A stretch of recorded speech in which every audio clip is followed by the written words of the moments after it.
So hello everyone and welcome back to my channel. In today's video, I am going to be explaining you three most important and most repeated terms of UGC NET coined by Jacques Derrida: deconstruction, aporia and philogocentric. This particular term has recently appeared in your exam. So it is very important, or there is a possibility that it may appear again. So I am going to explain it to you very easily. All these three terms are very easy, also very interesting. You are going to really love today's lecture because Jacques Derrida happens to be the most important writer of post-structuralist theory. I'm going to give you a short introduction of the theory so that you understand things more better and things become extremely crystal clear to you. And then I'm going to move towards the topics, and I've also brought for you some questions so that you see and go completely confident that these are the questions that are being asked now. First of all, if you are someone who is new on my channel, there is a complete playlist on this channel of literary theory, of British literature and many more such sections of our syllabus, which you can go and just click and find out the videos, which will be very helpful for you in your journey of English literature. The number one thing that you can see on your screen is post-structuralism. You people must be aware of the term modernism and postmodernism. It must be clear to you that postmodernism was a reaction against modernism, जो हम लोग को नाम से ही समझ में आता है. पोस्ट स्ट्रक्चरलिज्म भी समवट वैसा ही है कि आपका एक एरा, एक आपका थ्योरी आई थी, एक मूवमेंट था आपका structuralism. It was a philosophical belief. उसका रिजेक्शन, उसका जो पूरी तरीके से बोल सकते हैं कि this post structuralist theory rejected and challenged all the views of the structuralist belief. दोनों क्या है उसके बारे में हम लोग जानेंगे. ये जो पर्टिकुलर थ्योरी है वो इमर्ज करती है mid 20th century, mid to late 20th century, that is 1960s और 1970s में आपकी स्टार्ट हो जाती है. ध्यान दीजिएगा कि post modernism and post structuralism, ये जो दो थ्योरीज हैं वो ऑलमोस्ट पैरेलल चलती हैं एंड दोनों के जो ख्यालात एंड विचार भी हैं वो भी बहुत एक जैसे हैं. पोस्ट स्ट्रक्चरलिस्ट थ्योरी जो है emerged as a reaction against structuralism. जब हम लोग बोलते हैं एज अ रिएक्शन, जैसे हम लोग के माँ बाप की traditional and conventional thinking approach होती है, हमारी जो थिंकिंग है वो मॉडर्न है, हम लोग उनकी अप्रोच को नहीं अपनाते हैं, वो लोग हमारी अप्रोच को गलत समझते हैं. So something similar happened in these theories also कि स्ट्रक्चरलिज्म के जो बिलीव थे वो पोस्ट स्ट्रक्चरलिज्म बिल्कुल भी नहीं मानता था, उसको हर तरीके से आपको साइंटिफिकली रिजेक्ट करके दिखाता था. एंड हेंस उसी पॉइंट ऑफ रिजेक्शन से इन्होंने अपनी थ्योरी को क्या किया, एक्सपैंड करने की कोशिश की. आप लोग को जरूर से पता होनी चाहिए the major tenets of post structuralist theory, which is very easy to understand. Decentring of the subject. Now please be clear, I am not some teacher जो आपको बहुत ही कठिन शब्द दे एंड आपको कंफ्यूज करे. इफ यू सी कि कुछ कठिन शब्द आया हुआ है मेरी स्लाइड्स में या मेरे वीडियोस में, तो वो मैं जानबूझ के लेकर आई हूं क्योंकि आपसे यूजीसी नेट कठिन शब्दों से ही क्वेश्चन पूछता है. So do not worry, I am going to simplify those topics for you, simplify those words for you. आपको बस उनको अपने नोट्स में जरूर से लिख लेना है क्योंकि क्वेश्चंस तो अब इजी नहीं आ रहे हैं, कठिन नहीं आ रहे हैं. तो मैं आपको एक बहुत ही मीठी मीठी गोली नहीं देना चाहती कि इजी वर्ड्स पढ़ा के आपको चली जाऊं एंड जब क्वेश्चन पेपर में आपके क्वेश्चन सामने आए तो आप बिल्कुल बहुत बुरा फील करो. Okay, so decentring of the subject. यहाँ पे सब्जेक्ट का हमारे किसी स्कूल का सब्जेक्ट का मतलब नहीं है कि साइंस हो गया, हमारी केमिस्ट्री हो गई या इंग्लिश हो गया. डिसेंटरिंग ऑफ द सब्जेक्ट का यहाँ पे मतलब है कि वो हर एक पर्टिकुलर बिलीफ जिसके ऊपर आपकी दुनिया बिलीव कर रही थी, किसी भी चीज को लेके, किसी भी सब्जेक्ट को लेके, किसी भी टॉपिक को लेके, जिसको हमारी दुनिया एक एब्सोल्यूट ट्रुथ मान के बैठ गई थी, उसको ये लोग रिजेक्ट करते हैं, चैलेंज करते हैं एंड उसका एक नया वर्जन आपके सामने लेके आते हैं. जैसे बहुत सारी ऐसी चीजें होती हैं जिसपे हमारे पेरेंट्स बिलीव करते हैं और उनको लगता है कि इस तरीके के अलावा तो और कोई तरीका हो ही नहीं सकता है. Whereas the current scenario में आप देखेंगे there are so many skilled people जो माँ बाप के ही कुछ तरीकों को जो अपने किचन में कर रहे होते हैं या वो अपने बिजनेस में कर रहे होते हैं, उसका एक नया अप्रोच ढूंढ कर निकालते हैं and parents do accept that. So this is decentring, challenging the previous beliefs, challenging the absolute truths जिसको दुनिया भर में पीढ़ी दर पीढ़ी लोगों ने मान लिया था कि यही सच है और ऐसे ही होता है. नाउ द पोस्ट स्ट्रक्चरलिस्ट और the post modernist people are coming up, they are bringing new reality while breaking up all the beliefs जो पहले हम लोग के दिमाग में भरे गए हैं. ठीक है, इंटरटेक्चुअलिटी।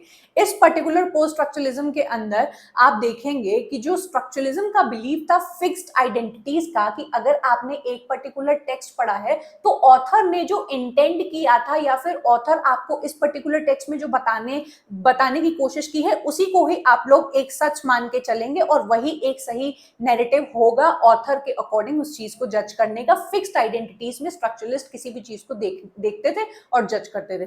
पोस्ट स्ट्रक्चरलिज्म ने इसी चीज के ऊपर रोक लगाई और कहा कि भाई रीडर का एक बहुत बड़ा रोल होता है एंड हर रीडर की अपनी अपनी समझ होती है, हर रीडर का अपना अपना थिंकिंग कैपेबिलिटी होती है।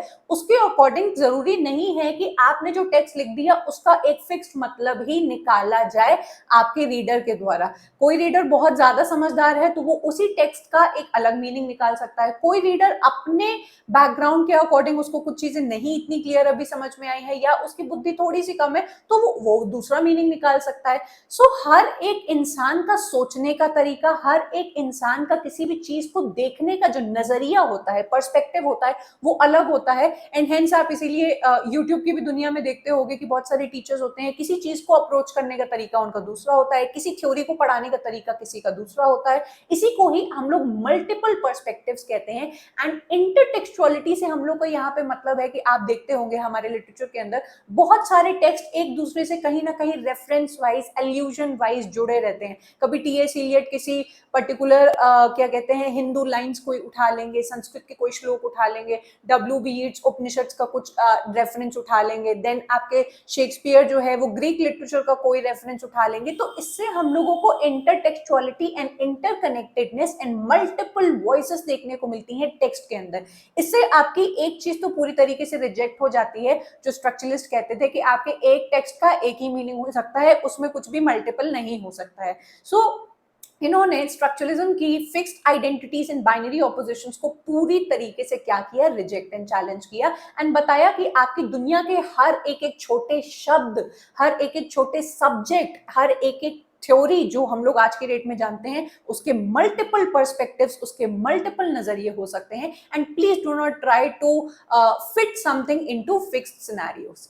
देन हम लोग बात करेंगे पावर एंड नॉलेज की, जो आपके पोस्ट स्ट्रक्चरलिज्म के अंदर एक बहुत ही इंपॉर्टेंट एस्पेक्ट आ जाता है, जहां पे दिखाया जाता है कि किस तरीके से आपकी नॉलेज पावर को बोल सकते हैं कि मैनिपुलेट करती है एंड पावर किस तरीके से आपकी नॉलेज को मैनिपुलेट कर सकता है। ये एक बहुत ही डीप कॉन्सेप्ट है जिसमें हम लोग फिर कभी अलग से बात करेंगे मिशेल फुको के जब थ्योरीज वगैरह को देखेंगे। फिलहाल के लिए हम लोग बात करते हैं आगे।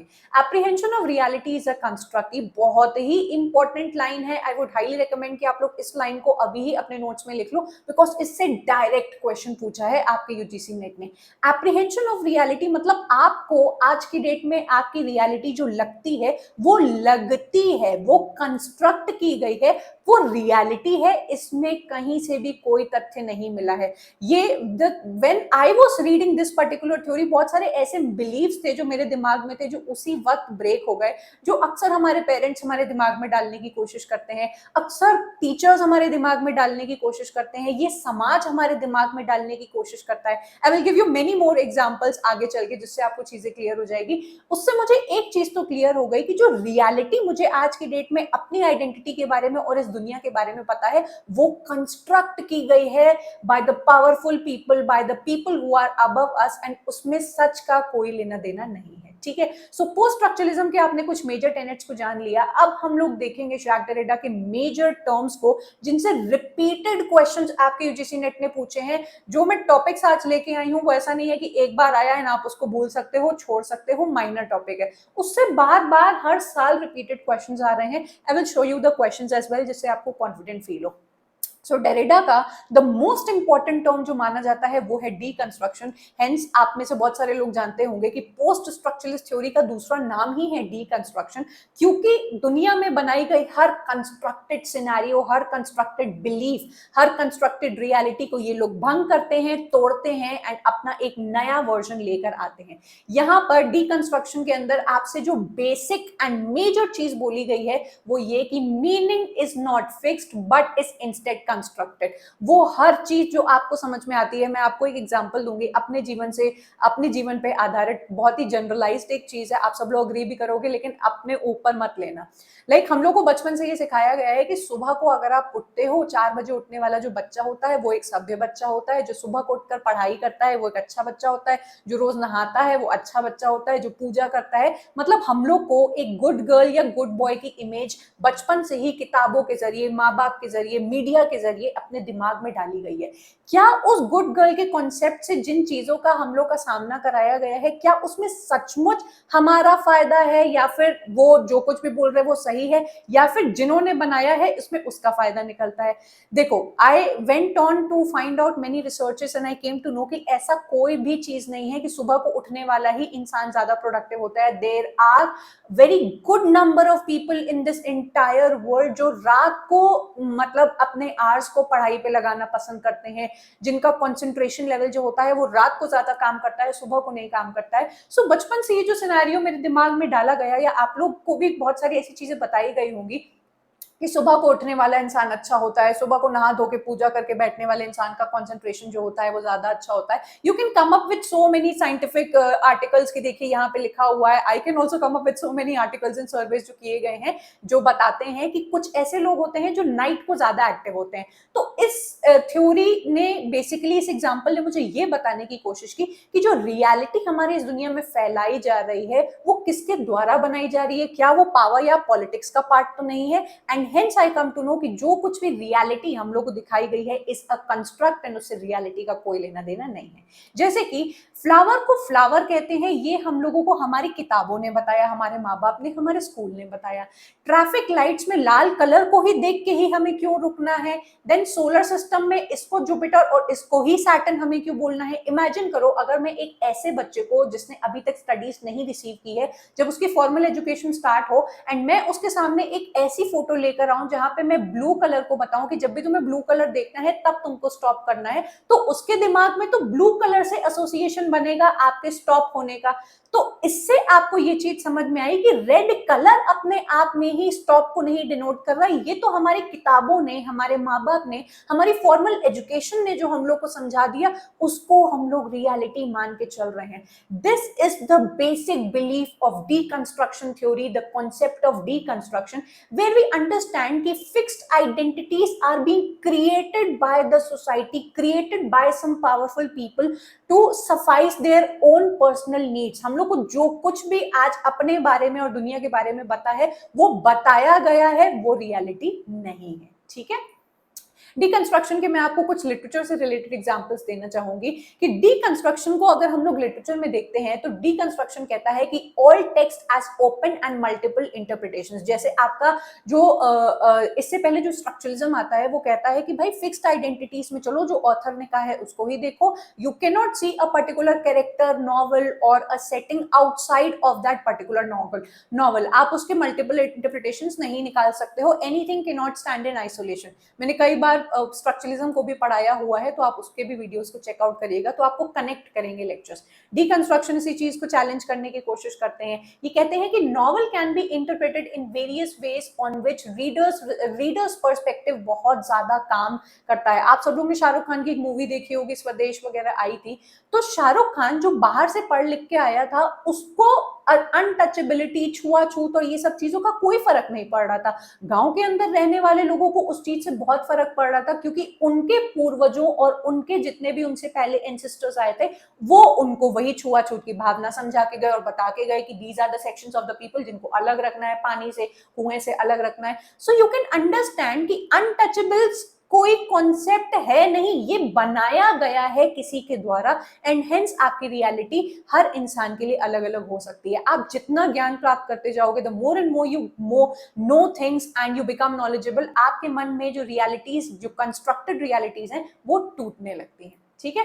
डीकंस्ट्रक्शन बाइनरी ऑपोजिशंस के भी बारे में बात करने की कोशिश करता है, जहां पे हर चीज को स्ट्रक्चरलिज्म बाइनरी ऑपोजिशंस के तौर पे देखता है। दिन है एंड उसके ऑपोजिट रात है, गुड है उसके ऑपोजिट इवल है, यहाँ पे मेल है यहाँ पे फीमेल है, male is always better, female is good for nothing, male तो बाहर जाकर कमाता है, फीमेल को घर पे बैठ के रोटियां बनानी चाहिए। सो ये जो मेल सेंटर्ड अप्रोच है, आगे इसके बारे में भी हम लोग बात करेंगे फेलोगोसेंट्रिक में, ये बाइनरी ऑपोजिशंस में दुनिया को बांट देना एंड एक ऐसा नजरिया इंसान के मन में डाल देना कि वो हर चीज को या तो गुड देख सकता है या तो इविल, या तो अच्छा देख सकता है, बीच में उसको कोई चीज समझ ही नहीं आती है। अरिस्टोटल ने अपनी थ्योरी में बोला है कि जो भी इंसान बिल्कुल एक्सट्रीम्स पे रहता है वो कभी भी सक्सेसफुल पर्सन नहीं बन सकता है। You should find a way to come in between and find a balance between the both things, ठीक है, बोलते हैं ना best of the both worlds. तो स्ट्रक्चरलिज्म दो चीजों के बीच में लोगों को बांटने की, इन दुनिया को बांटने की कोशिश करता है, जिसको डीकंस्ट्रक्शन पसंद नहीं करता है। ट्रेडिशनल वेस्टर्न थॉट के अंदर भी ये चीज फॉलो की जाती थी। प्लेटो की थ्योरी में आपको जब पढ़ाऊंगी, प्लेटो का एक वर्क है फेड्रस, जिसके अंदर वो कहते हैं कि speech is always better than writing. Speech में एम्बिग्विटी नहीं होती है, लेकिन राइटिंग में बहुत एम्बिग्विटी होती है। तो ये जो personal belief of privileging a particular point, privileging a particular gender, privileging a particular aristocratic society is wrong under a societal scenario, और इसी को आपके डीकंस्ट्रक्शन के बंदे एंड डीकंस्ट्रक्शन थ्योरी भंग करने की एंड चैलेंज करने की कोशिश करती है। Deconstruction reveals the inherent contradictions and ambiguities in a text. एक टेक्स्ट के अंदर एक डेफिनेटिव मीनिंग होता ही नहीं है। आप हैमलेट को अगर पकड़ लीजिए तो आप अभी कभी भी नहीं जान पाएंगे कि क्यों वो ऑन द फर्स्ट वो अपने चाचा का कत्ल नहीं कर पाया। Why was he not able to, why was he so indecisive कि he could not decide on the very first को that yes I need to kill that person because he is the murderer of my father, because उसके दिमाग में कई सारी चीजें चल रही थी। एंड हेंस जो भी बंदा अपने मेंटल कैपेबिलिटीज के अकॉर्डिंग हैमलेट को पढ़ेगा, वो एक अपना तर्क दे पाएगा कि क्यों इसको ऑडिपस कॉम्प्लेक्स वाला कॉन्सेप्ट था, या ये भी एक्चुअल में यही चाहता था, या फिर बहुत सारे मल्टीपल इंटरप्रिटेशंस आपके हैमलेट के निकल के आते हैं, जिससे आज तक कोई सॉल्व ही नहीं कर पाया कि क्यों वो डिसाइड नहीं कर पाया कि अपने चाचा को वो पहली बार में ही मार दे। ठीक है, नेक्स्ट कॉन्सेप्ट आते हैं हम लोग aporia. Lot of many of my students have requested कि अपोरिया उनको समझना है, एंड हेंस मैंने इस पर्टिकुलर टॉपिक को इन्वॉल्व किया, जो कि बहुत इजी है। अपोरिया आपको पता होना चाहिए एज अ स्टेट ऑफ पजलमेंट और डाउट। हम लोग के दिमाग में हर दिन कहीं ना कहीं डाउट्स आते हैं, हम लोग पजल्ड रहते हैं कि हम लोग को ये चीज करनी चाहिए या ये नहीं करनी चाहिए। हम लोग नेट की तैयारी कर रहे हैं तो किसी और एग्जाम की तैयारी करें ना करें, देन नेट की तैयारी के साथ साथ क्या मुझे किसी जॉब के लिए भी अप्लाई कर देना चाहिए, बिकॉज कमाना भी जरूरी है। So there are so many state of puzzled questions in a particular student's mind जो आपके दिमाग में आते होंगे, and अक्सर आप लोग पूछते भी हैं। So all these are states जो मेरे भी दिमाग में आते हैं अपने करियर को लेके, हर इंसान के आते होंगे। लिटरेचर के अंदर आपके जैक डेरिडा ने बताया है कि ये एक ऐसा अप्रोच है जो इन्होंने टेक्स्ट और फिलोसफिकल आइडियाज में डाला है, और बताया है कि अपोरिया किसी भी टेक्स्ट या आर्गुमेंट के अंदर इंटरनल कॉन्ट्रोडिक्शंस एंड पैराडॉक्सेस को दिखाने की कोशिश करता है। When your characters are under some kind of disillusionment, वो समझ नहीं पा रहे, या फिर आप कोई ऐसा वर्क उठा लीजिए जैसे सैमुअल बेकेट का आप वेटिंग फॉर गोडो हो गया, उनके कैरेक्टर्स के अंदर कुछ डिसइल्यूजनमेंट चल रहा था, वो बोलते हैं चलो हम लोग चलते हैं, कल आके गोडो का इंतजार करेंगे, वहीं पे खड़े रहते हैं।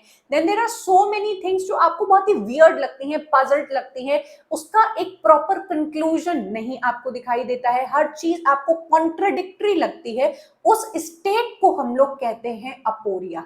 Aporia reveals the contradictions within a text that challenge the coherence and unity of the meaning. Again ये आपके स्ट्रक्चरलिस्ट बिलीफ को चैलेंज करने की कोशिश करता है। जहां स्ट्रक्चरलिस्ट कहते थे भैया कि आपकी एक चीज का एक ही मतलब है, वहां पे आपके पोस्ट स्ट्रक्चरलिस्ट अपोरिया या डीकंस्ट्रक्शन के थ्रू बताने की कोशिश कर रहे हैं कि ये ऐसा सच नहीं है, एक चीज के कई सारे मीनिंग हो सकते हैं, कई सारे कॉन्ट्रोडिक्शंस हो सकते हैं, एंड कई सारे पैराडॉक्सेस की वजह से द पजलमेंट की जो स्टेट आती है, जब you are not clear about anything, उसको हम लोग अपोरिया बोलते हैं।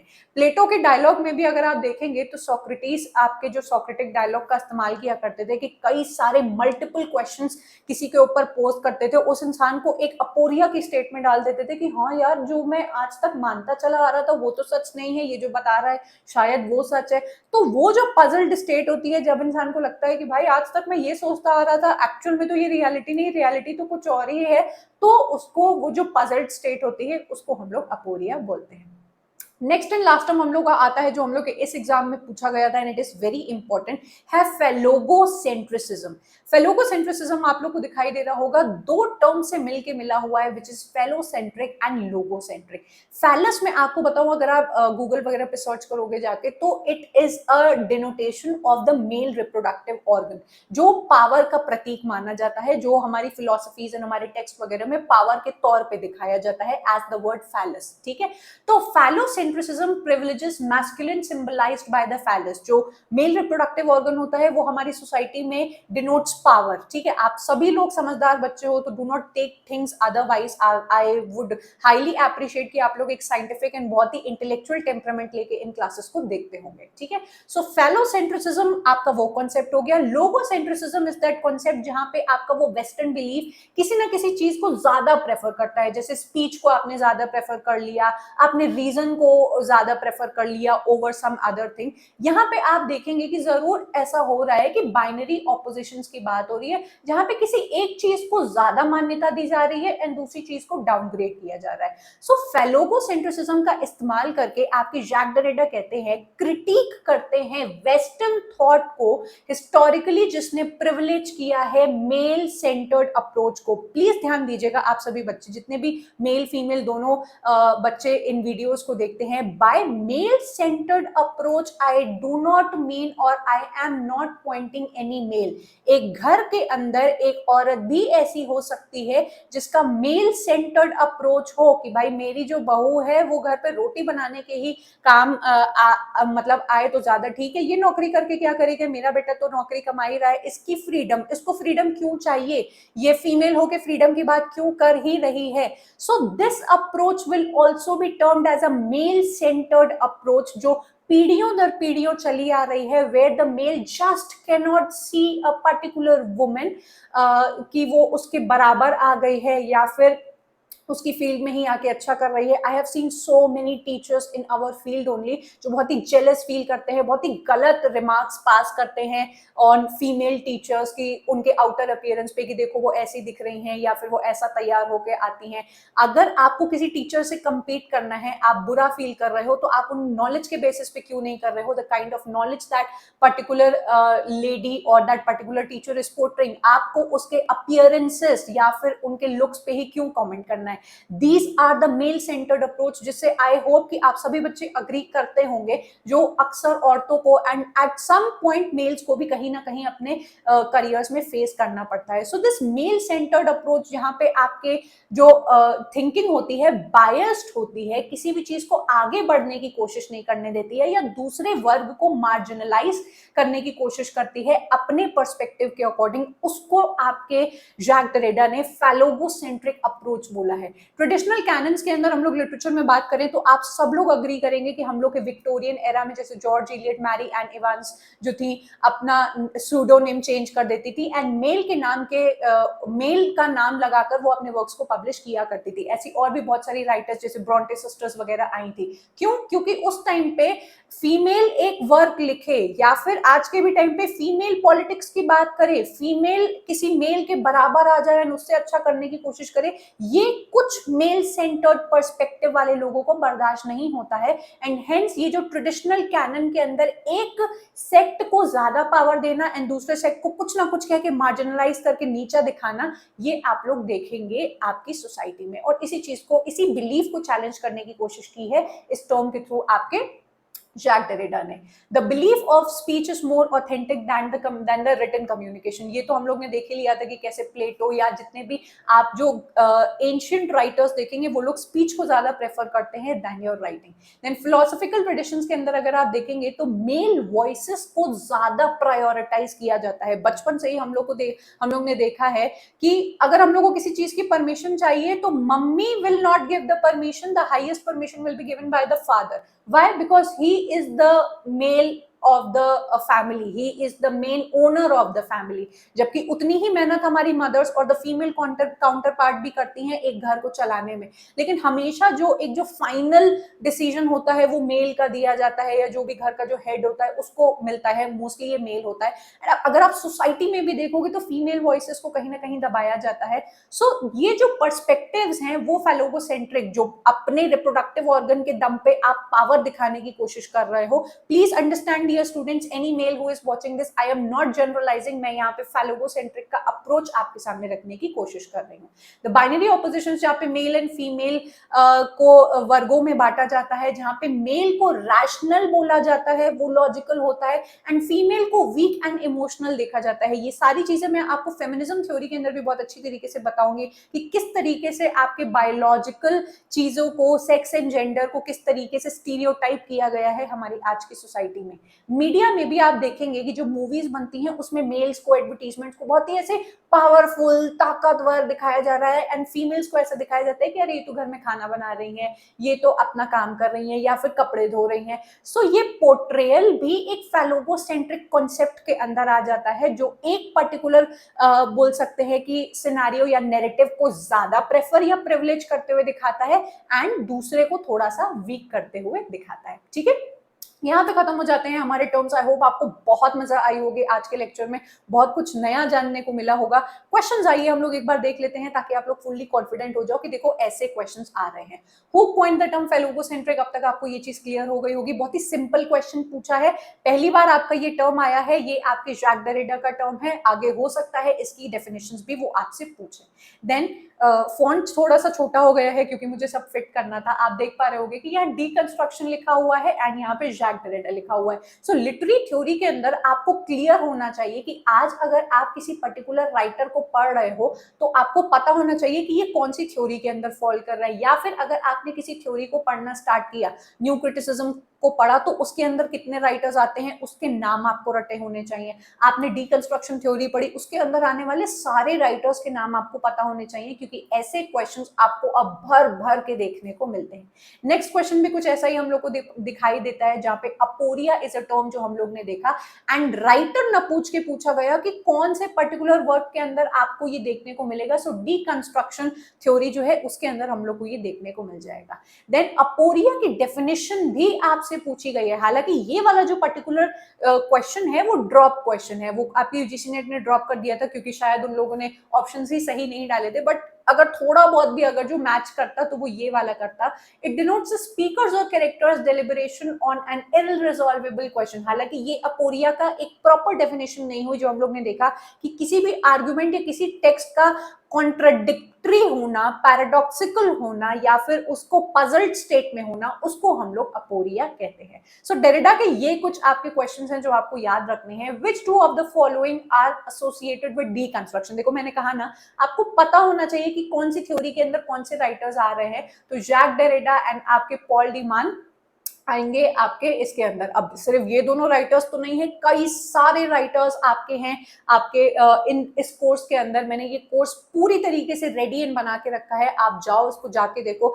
Section wise, theory wise writers segregated है प्रॉपरली, एंड यहाँ पे आप एक एक राइटर को पढ़ सकते हो। उस राइटर से कितने क्वेश्चंस आए हैं वो भी मैं एक एक करके एक लेक्चर के अंदर पढ़ाती हूँ। इस कोर्स को लेने के बाद आपको लिटरेरी थ्योरी की बिल्कुल चिंता करने की जरूरत नहीं पड़ेगी, बहुत कॉन्फिडेंट फील होगा आप सभी को। एंड इस कोर्स को लेने के बाद आप लोग बहुत ज्यादा अच्छा फील करोगे इतने सारे कॉन्सेप्ट्स को आसान भाषा में पढ़ के। इसी के साथ ही साथ आप जरूर से चेकआउट करें मेरी सारी playlist on this particular channel, जो आपको बहुत ज्यादा ज्ञान देगी एंड बहुत कुछ आपको पता चलेगा उसके बारे में। Be it the PYQ test series है यहाँ पर आपकी, देन आपकी पूरी ब्रिटिश लिटरेचर का एक ओवरव्यू मैंने बना के रखा है, लिटरेरी थ्योरी का बना के रखा है, क्रिटिकल टर्म्स की एक प्लेलिस्ट अलग से बनी हुई है। अब रिसेंटली मैंने सीबीटी मोड एंड क्रोनोलॉजी जो प्लेलिस्ट है वो भी स्टार्ट कर दी है। सो बहुत कुछ मिलेगा आपको यूट्यूब के अंदर ही।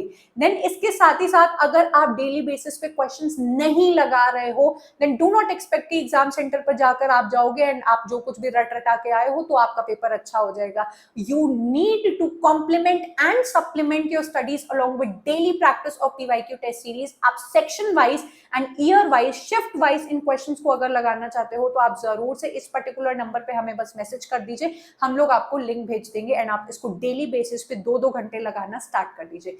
Do go and join my Telegram channel, ये है पर्टिकुलर नेम एंड लिंक भी नीचे दिया हुआ है डिस्क्रिप्शन में, जिसको क्लिक करोगे डायरेक्ट मेरे टेलीग्राम पर पहुंच जाओगे। वहां पे फ्री में डेली फ्री सर्विसेज मिलती हैं आपको, डेली पेपर 1 एंड पेपर 2 की बहुत सारे questions, test series, polls and बहुत सारी और चीजें आपको मिल जाएंगी। So do be a part of my Telegram series. ये वीडियो आपको कैसा लगा जरूर से मुझे कमेंट करके बताइएगा। नेक्स्ट कौन से टॉपिक को आप पढ़ना चाहेंगे, you do let me know in the comment section so that I will prepare a next video for you. I'm going to take your leave and I'm going to meet you up next in yet another video. Up till then, bye and take care.